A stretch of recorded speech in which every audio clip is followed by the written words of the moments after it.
অনুষ্ঠানের প্রধান অতিথি কামাল উপস্থিত আছেন ঢাকা দক্ষিণ যুবদলের সদস্য সচিব, যুবদলের আইকন, রাজপথের লড়াকু সৈনিক রবিউল ইসলাম নয়ন এবং সামনে উপস্থিত মাগুরা দক্ষিণ মাগুরা ইউনিট বিএনপির ছাত্রদল যুবদল এবং সহযোগী সংগঠনের নেতৃবৃন্দ, আসসালামু আলাইকুম।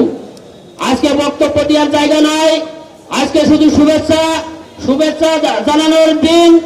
আজকে আমরা কাজী সালিমুল হক কামাল এবং রবিউল ইসলাম নয়ন ভাইকে জানাতে চাই, দক্ষিণ মাগুরা ইউনিট তথা বলিদা ইউনিয়ন, সত্রজিৎপুর ইউনিয়ন, কুচিয়াবুড়া ইউনিয়ন এবং গোপালগ্রাম ইউনিয়ন কাজী সালিমুল হক কামাল এবং রবিউল ইসলাম নয়নের ঘাঁটি। আজকে আপনারা জানেন, আজকে প্রতিকূল আবহাওয়ার মাঝ দিয়েও আজকে আমরা ব্যাপক উপস্থিতি প্রদান করেছে দক্ষিণ মাগুরা ইউনিট বিএনপি কাজী কামাল এবং রবিউল ইসলাম নয়নের ঘাঁটি। ইতিমধ্যে আরো প্রমাণ করেছি, আপনারা জানেন এই মাগুরা 2 নির্বাচনী এলাকায় আমাদের কাউন্সিলের মাধ্যম দিয়ে আমরা প্রমাণ করে দিয়েছি দক্ষিণ মাগুরা তথা মোহাম্মদপুর এবং শালিকা কাজী সালিমুল হক কামাল এবং রবিউল ইসলাম নয়নের ঘাঁটি।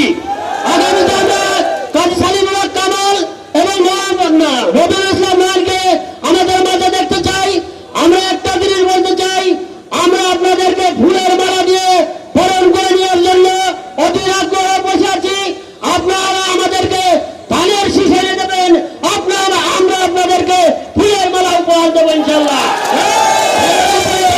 পক্ষ থেকে আমি আবারও রক্তিম শুভেচ্ছা এবং অভিনন্দন জানিয়ে আমার বক্তব্য শেষ করছি।